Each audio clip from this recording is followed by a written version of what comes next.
Hello everyone, मी Nikhil Ashtewale, integrated fitness and sports इन्स्टिट्यूटमधनं. पहिलं तर मी तुम्हाला सगळ्यांना एक मोठा थँक्यू म्हणू इच्छितो.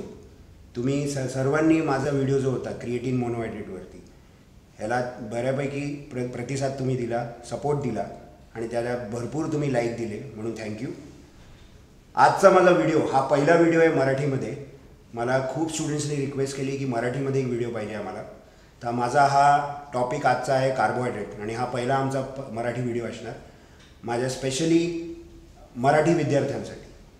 तर कार्बोहायड्रेटबद्दल तुम्ही भरपूर ऐकलेलं आहे. आता कार्बोहायड्रेट्सला मराठीमध्ये आपण कर्बोदके म्हणतो. ओके, जे 3 मॅक्रोन्यूट्रिएंट आहेत, प्रोटीन, फॅट आणि कार्बोहायड्रेट, त्याच्यातलाच हा कार्बोहायड्रेट. हल्ली तुम्ही भरपूर ऐकलं असेल कार्बोहायड्रेटबद्दल की कार्बोहायड्रेट खायचे नाहीत. कार्बोहायड्रेट खाल्लं तर माणूस जाड होतो, लठ्ठ होतो. मी एवढं पण ऐकलेलं आहे, एका माणसाने सांगितलं आहे की फळं पण खायची नाही, कारण का फळं पण कार्बोहायड्रेटमध्ये येतात. तर जर तुम्ही फळं खाल्ली तर ते डेंजरस आहेत, त्याच्याने डायबिटीज होतो. तर खरंच आहे का ते? खरंच डायबिटीज होईल फळं खाऊन? म्हणजे हे जरा आपण बघूया की कार्बोहायड्रेट्स आहेत काय.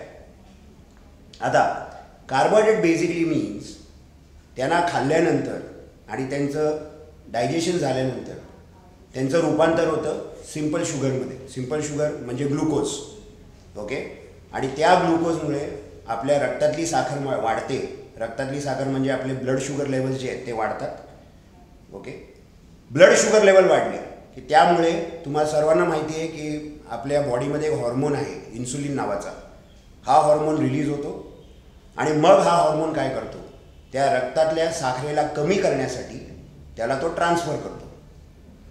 कुठे ट्रान्सफर करतो तो? 3 जागांवरती तो या रक्तातल्या साखरेला ट्रान्सफर करेल.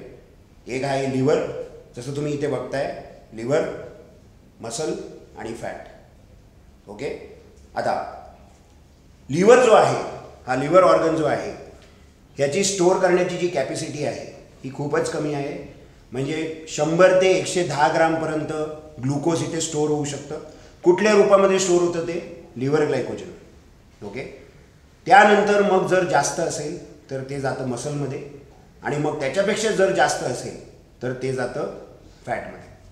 ओके, बरं, सर्व कार्बोहायड्रेट घातक आहेत का, ह्याच्यावरती आजचा माझा हा टॉपिक आहे. ओके, तर नॅचरली जो आपल्याला कार्बोहायड्रेट मिळतो हा कुठल्या फॉर्ममध्ये मिळतो? निसर्गाने आम्हाला कार्बोहायड्रेट जो दिला आहे, आपल्याला जो कार्बोहायड्रेट दिला आहे, हा कुठल्या रूपात दिला आहे? तर इथे एक डायग्राम मी बनवलेला आहे, हा बघा. इथे जर तुम्ही बघितलं तर मध्ये जो काळा भाग आहे हा, तो आहे स्टार्च. स्टार्च म्हणजे बेसिकली साखर, शुगर, आणि त्याच्या भोवती आम्ही इथे ब्रॅन बनवलेला आहे. ब्रॅन म्हणजे फायबर. आता निसर्गाने आपल्याला जो कार्बोहायड्रेट दिला आहे हा या रूपात दिला आहे. निसर्गाने तुम्हाला फक्त साखर दिलेली नाही आहे, त्या साखरेबरोबर त्यांनी फायबर पण दिलेले आहे. साखर वाईट असू शकते पण फायबर नव्हे, कारण का फायबरनी इनफॅक्ट आपल्या बॉडीला भरपूर फायदा मिळतो. फायबर आपल्या बॉडीमध्ये डायजेस्ट होत नाही. ओके, फायबरमुळे इन्सुलिन स्पाइक होत नाही. फायबरनी आपल्याला पोट भरण्याची फिलिंग येते, आणि फायबरमुळे तुम्ही जास्त ओव्हर इटिंग करत नाही. ओके, तर हे सर्व फायबरचे फायदे आहेत. मग निसर्गाने आपल्याला असा कार्बोहायड्रेट दिलेला आहे ज्याच्यामध्ये फायबर पण भरपूर आहे. आता तुम्ही जर असा कार्बोहायड्रेट जर तुम्ही कन्झ्युम केला, जर त्याला तुम्ही आपल्या जेवणामध्ये ठेवलं, तर त्याच्यात हरकत काय? ओके, त्याच्यामध्ये फायबर आहे, शुगर कमी मात्रात आहे, आणि म्हणून तुमची इन्सुलिन लेवल पटापट वाढणार नाही. तुमची भूक जी आहे ती भागली जाईल. इनफॅक्ट तुम्ही ओव्हर इटिंग जास्त करणार नाही. तर तुम्हाला इथे काय धोका आहे? ओके, धोका कुठे आहे? धोका त्या वेळेला आहे जेव्हा लोकांनी या फायबरला काढून टाकलं. म्हणजे ज्या वेळेला आपण टेस्टसाठी किंवा कमर्शियल आस्पेक्टसाठी, म्हणजे थोडेफार पैसे कमवण्यासाठी किंवा टेस्टसाठी बोला, आपण ज्या वेळेला हे फायबर काढून टाकलं तर काय झालं? हे बघा,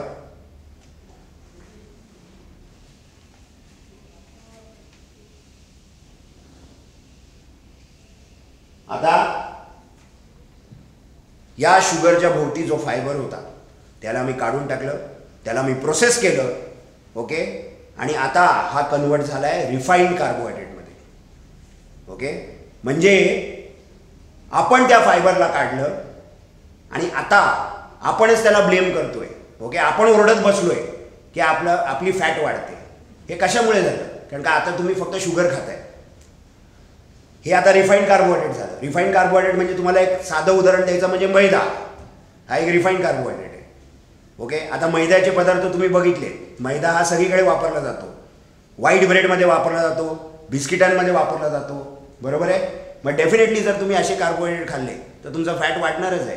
का असं? हे कार्बोहायड्रेट खाल्ल्यावरती फॅट का वाढेल? मी तुम्हाला मगाशी सांगितलेलं, इन्सुलिन पहिलं शुगर लिव्हरमध्ये टाकतं, मग मसलमध्ये टाकतं आणि मग फॅटमध्ये टाकतं.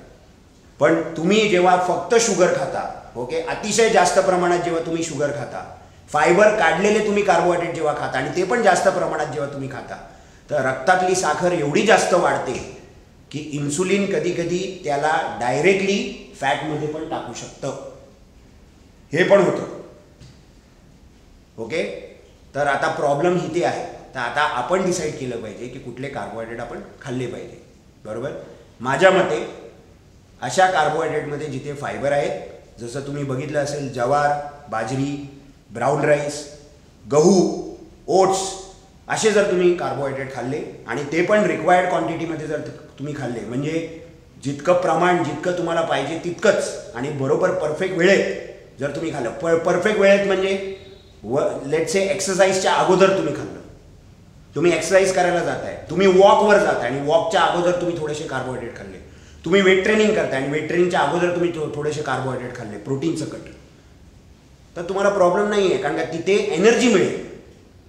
ॲनारोबिक ॲक्टिव्हिटीमध्ये, ॲनारोबिक ॲक्टिव्हिटी म्हणजे जिथे ताकद लागते, म्हणजे वेट ट्रेनिंग झालं, ओके, किंवा पॉवर लिफ्टिंग झालं, किंवा जिथे आपण वजन वगैरे उचलतो आणि तिथे ताकद लागते किंवा जोरात आपण चालतो किंवा धावतो पण, ओके, जिथे इंटेन्सिटी जास्त आहे, तीव्रता जास्त आहे, तिथे आपल्याला जी एनर्जी लागते, तिथे जी ATP लागते, ती आपल्याला कशातनं मिळते? कार्बोहायड्रेटमधून मिळते. मग त्यावेळेला तुम्हाला एनर्जी मिळेल. म्हणजे जिथे योग्य असेल त्यावेळेला तुम्ही कार्बोहायड्रेट घ्या आणि जिथे गरज नसेल तिथे तुम्ही कार्बोहायड्रेट खाऊ नका, ओके. तर हा माझा टॉपिक होता कार्बोहायड्रेट्सवरती, ओके. ह्याच्या पुढे मी अजून एक टॉपिक टाकणार आहे कार्ब सायकलिंगवरती, ओके, म्हणजे सायकलिंग ऑफ कार्बोहायड्रेट्स. ह्याच्यावरती मी अजून एक टॉपिक मी याच्यावरती पण बोलणार आहे. मग त्यावेळेला जरूर बघा तुम्ही, ओके. आपल्याला भरपूर नवीन नवीन गोष्टी मी सांगणार, ओके. त्याच्यातनं वजन कमी करायला, फिटनेस वाढवायला तुम्हाला भरपूर मदत होईल, ओके. आमच्या यूट्यूब चॅनलवरती नेहमी कनेक्टेड राहा. आमचे जे व्हिडिओज आहेत त्याला प्लीज शेअर करा, लाईक करा, सबस्क्राईब करा, ओके. आणि खाली एक बेल आयकन आहे त्याच्यावरती प्लीज क्लिक करा, कारण का त्यामुळे माझे नवीन नवीन व्हिडिओज जे आहेत त्याचे नोटिफिकेशन्स, त्याचे मेसेजेस तुमच्यापर्यंत पोहोचतील, okay. So thank you so much, okay, for listening to me, okay. And it was really nice to talk on carbohydrates. Thank you.